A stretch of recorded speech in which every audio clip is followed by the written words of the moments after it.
Hello, and welcome to an episode of In the Trench with Gangrene. I'm your host, Bubbs. Today we're joined by a very special guest, Jake Asman. Jake, thanks for coming on. How's it going, man? Bub's doing well. Appreciate you having me on the show, and go Jets. Lot to talk about. Yeah. So we'll get right into it here.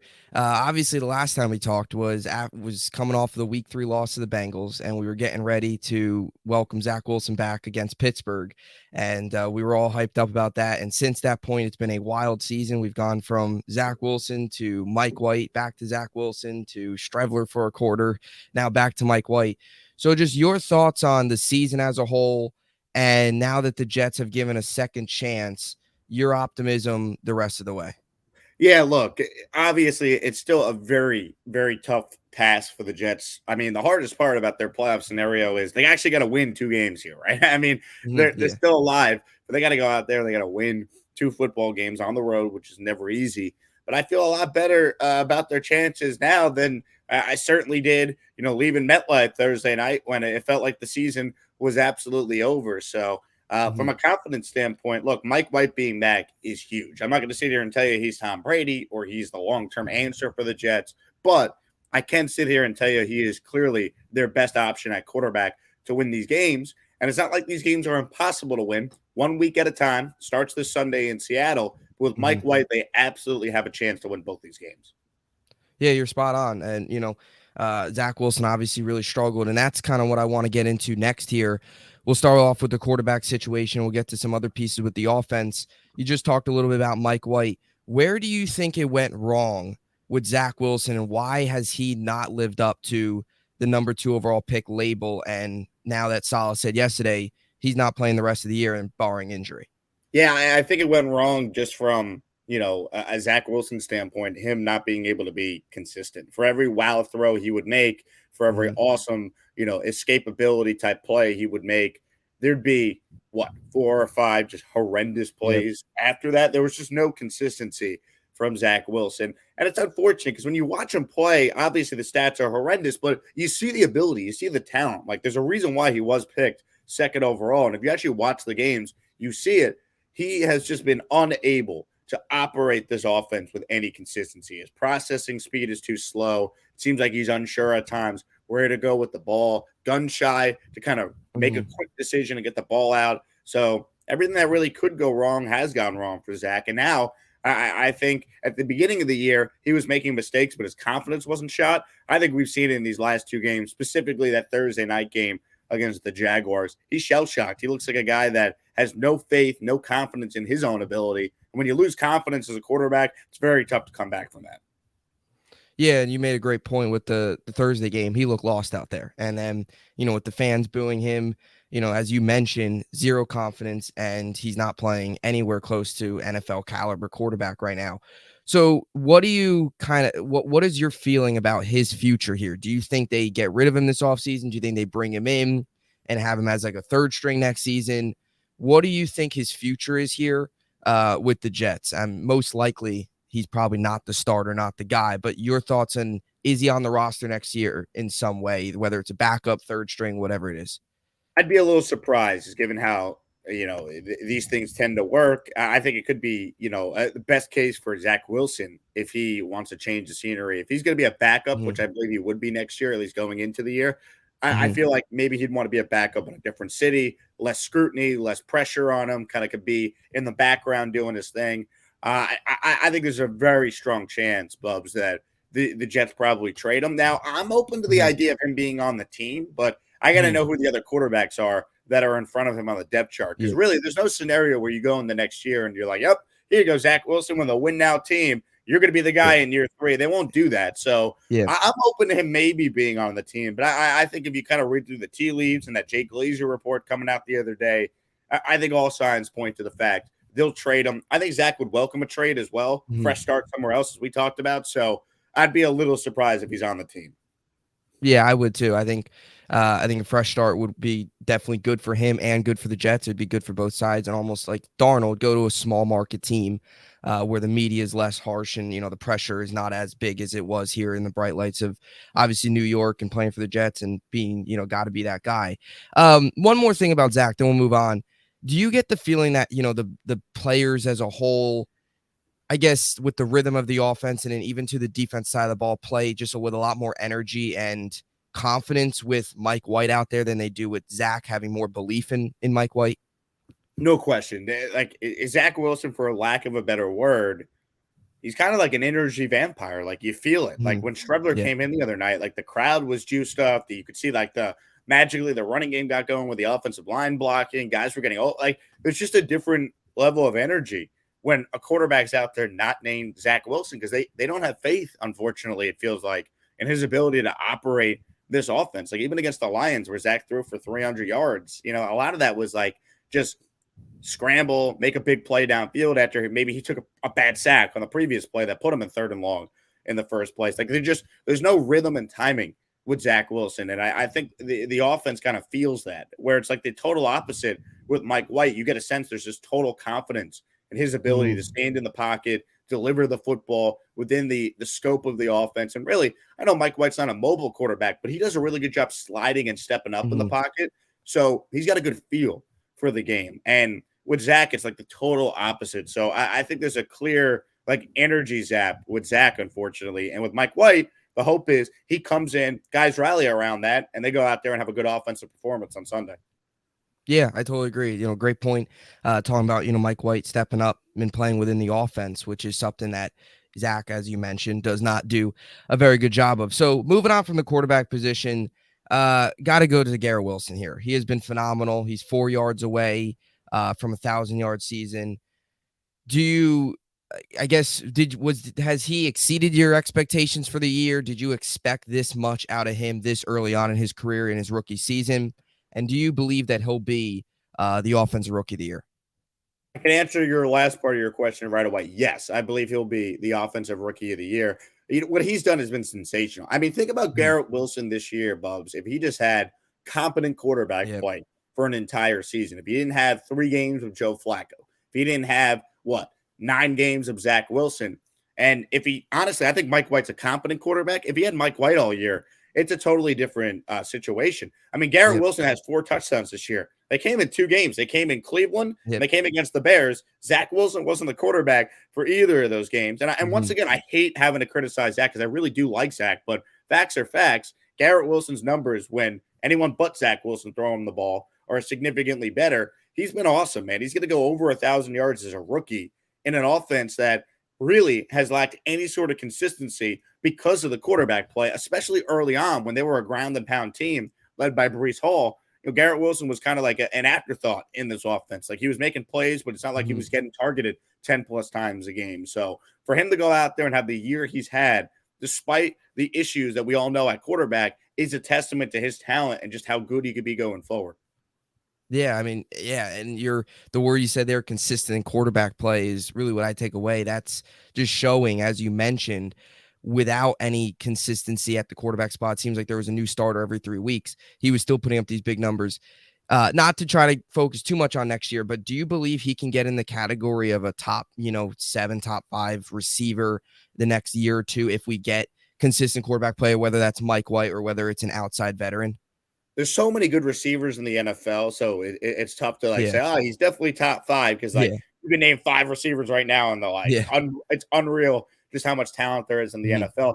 I watch Garrett Wilson though, Bubs, and I see a guy that's definitely in the top 10, right? Like we could rank mhm, him however we want to rank him, and a lot of that is circumstantial to who your quarterback is, the scheme you're playing, can you stay mhm. healthy? I think if Garrett Wilson stays healthy and the Jets have competent quarterback play, meaning average to above average quarterback play, I see Garrett Wilson as a guy that could easily be a 8+ touchdown guy and over 1,300 yards per year guy. Like I think he's that special of a talent, and you see it when you watch him game in game out. Yeah, and he's got great hands, and he's just a phenomenal, phenomenal player, which is obviously what you mentioned. So wrapping up the offense before we go to the defense side of the ball, Mike LaFleur has taken a lot of heat this year. I think there's definitely been some questionable moments with him. He's done a couple things that definitely, you scratch your head about. Then, you look at the offense under a guy like a Mike White and you see how it can flow. Even Josh Johnson last year after coming in for Mike White in that Thursday night game. So do you believe that Mike LaFleur is the long-term answer at offensive coordinator, or would you be open to a change in the offseason, whether that's Frank Wright or another more of a veteran guy out there that could possibly be available? So I think LaFleur is going to get another chance with a different quarterback besides Zach Mhm. Wilson. It's tough to really hammer Mike LaFleur. I understand there's Yeah. frustrations from Jet fans, but like I always have these stats handy because I get asked a lot about Mike LaFleur. Like when you look at this offense in Mhm. 22 games with Zach Wilson since LaFleur's been here, they average 17 points per game. Passing yards per game is 182. Total yards per game is 274. Now we have a 10-game sample size of what this offense looks like with LaFleur when Zach Wilson's not the quarterback. And they Mhm. average 21 and a half points per game. So almost 22. So that's almost 5 points more with quarterbacks not named Zach Wilson. Their passing yards per game goes to 315 and total yards per game goes to 411. So when you see those numbers, you know the offense and the scheme works, which is the job Mhm. of the offensive coordinator. Yeah, sometimes I think LaFleur could get too cute with his play Mhm. calling. You know, the red zone play calls in Minnesota come to mind. But ultimately, they win that game if Braxton Berrios catches that pass in the end zone, Mhm. right? So, Yeah.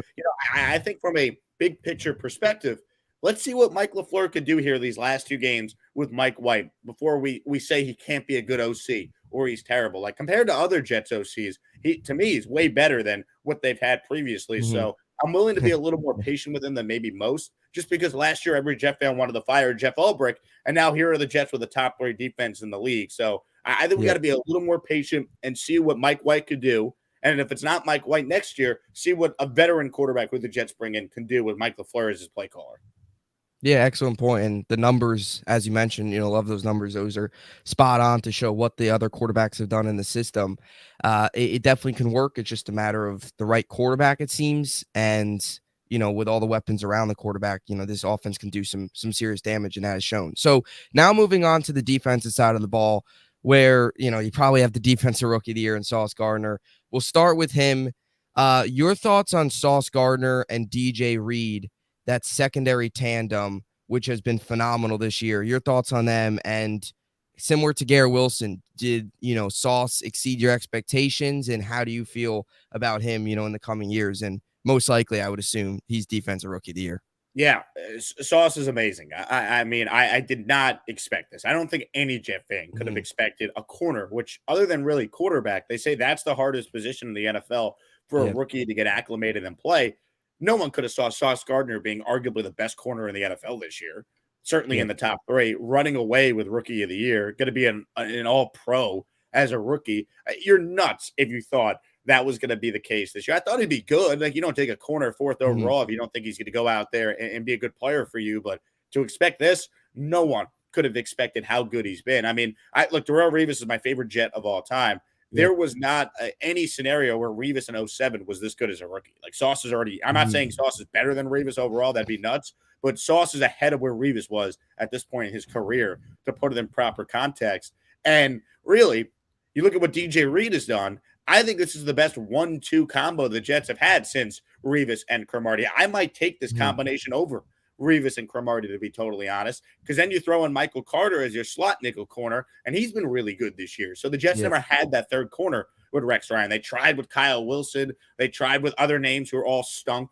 This is a Jet secondary that went from the worst in the NFL, or one of the worst in the NFL last year, Bubbs, to now it's clearly the biggest strength of the team right now. So it's a testament to Sauce. DJ Reed's been sensational. Maybe their best free agent signing since Curtis Mm-hmm. Martin. Like that's what we're Yeah. talking about here.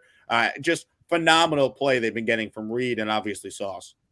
Yeah, I totally agree. And you made a great point about, DJ Reed. We've had so many cornerback signings that haven't worked out.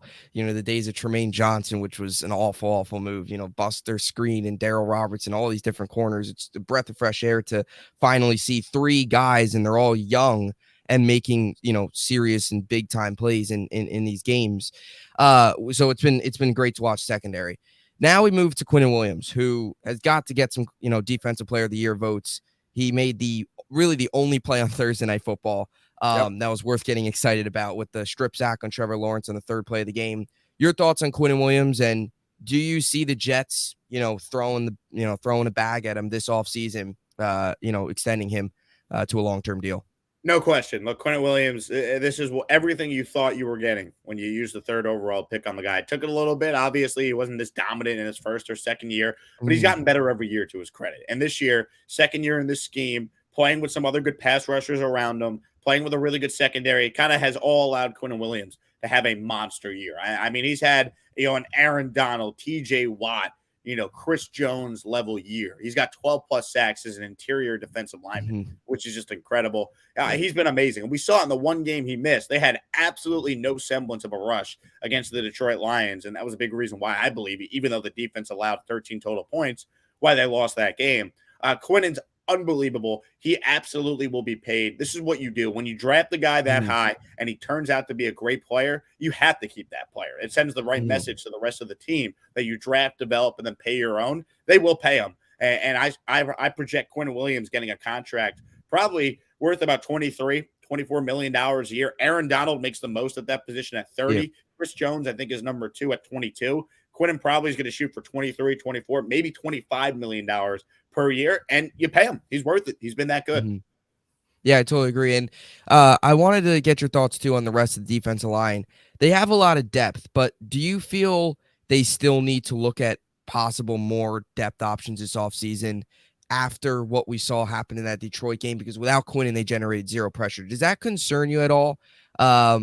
If they need to go out, maybe sign another guy or two to shore up the depth a little bit with that, since Quinnen, when Quinnen was out, they had no pressure.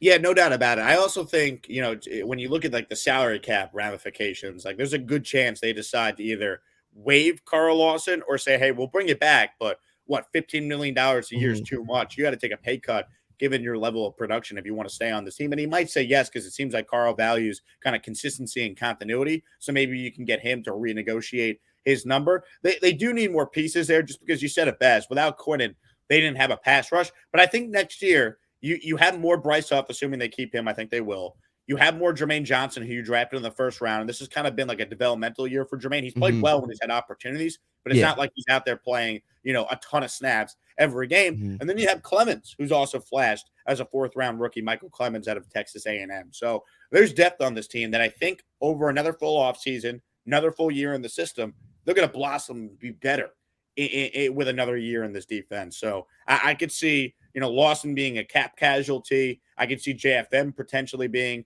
a cap casualty. So there could be some changes up front, but the changes, you have a lot of guys that are now going to earn more playing time around Quinn Williams that I think is exciting. Mhm.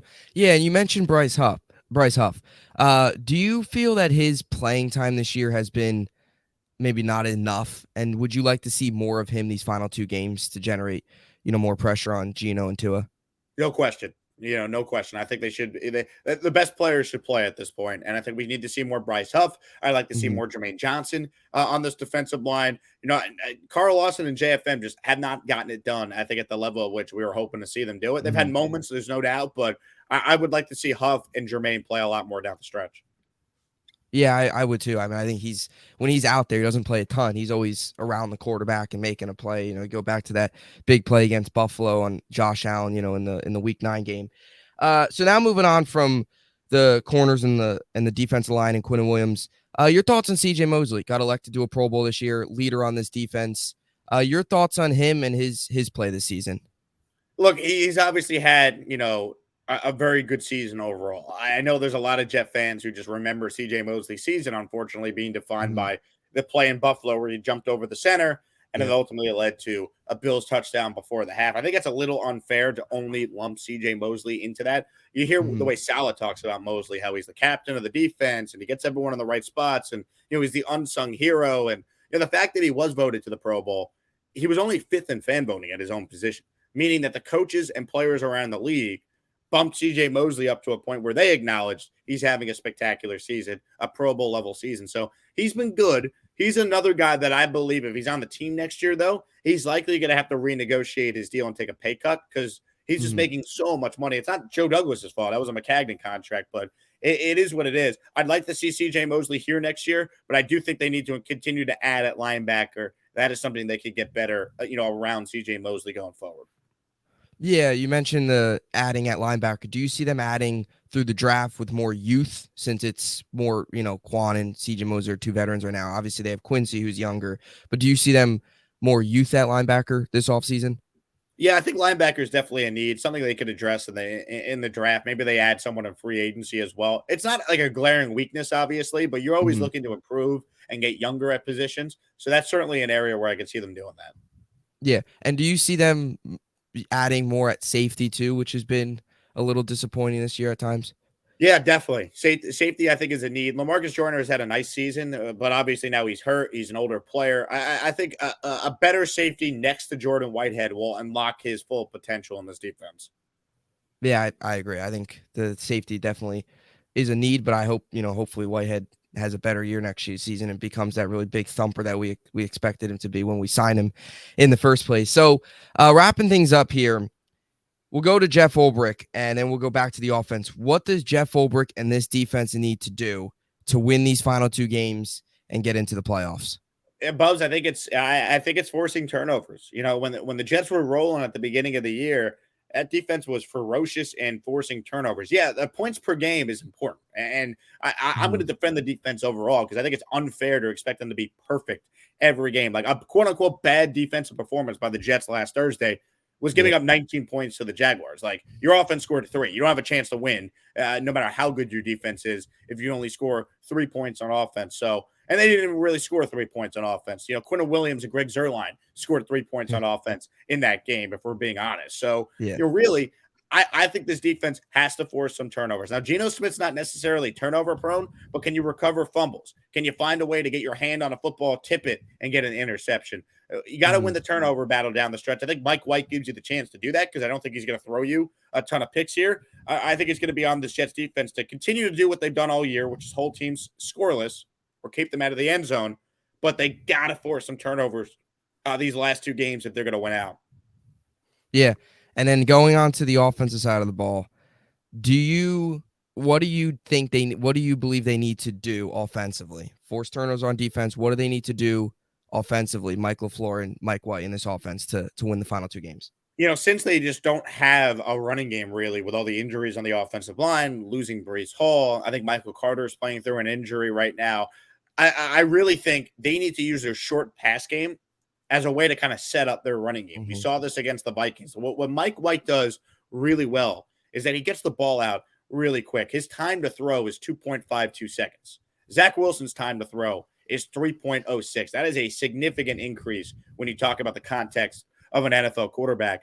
Getting the ball out quick, using, Ty Johnson, Michael Carter, Bam Knight, using those guys out of the backfield as your short check down options to kind of create, 2nd and 5 as opposed to 1st and 10. You hand the ball up the middle, you get a yard at 2nd and 9. I think that's the biggest key for this offense. Like if you can't run the ball, you got to find a way to kind of get yards on first and second down. And I think that short passing game that we saw at times with Mike White under center is such a key to opening up the rest of this offense.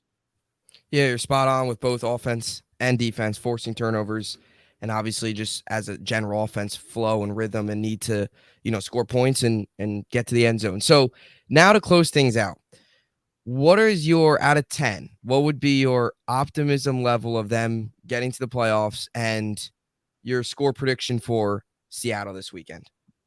I'll be an optimist, Bubs. Optimism, I'll say it's 50-50, which I think is pretty good, given the fact that the Yep. Jets have lost 4 games in a row, and we have no idea, what to exactly expect here with Mike White coming off Mhm. this rib injury, even though I do think we can expect him to be better than what we've obviously seen from Zach Wilson of late. I say the Jets win in Seattle. They get to week 18 with a chance to win, and you're in. I'll say the Jets beat the Seahawks. I think it's a close game. I'll say it's 24-17 Jets and they get to Miami with a chance to win, and you're in.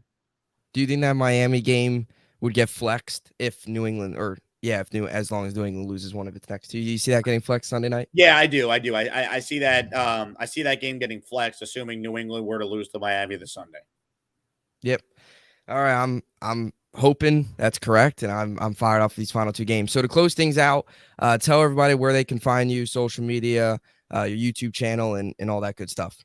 Social media for me is just my name. It's Jake Asman, Asman. It's pronounced Asman like Jasmine. And if you want to follow me on YouTube, if you're a fan of the Jets or other New York sports, just search Jake Asman on YouTube and subscribe there. Sounds good. Thanks for coming on. Let's go Jets. Win these next two. Root for Miami this weekend, and if they don't pull it out, got to root for Buffalo in week 18. So Jets have a second chance. Hopefully they come through this time, get these 2 wins, and get to the playoffs where anything could happen. So thanks so much for coming on. As always, hope you enjoyed it, and thanks for listening.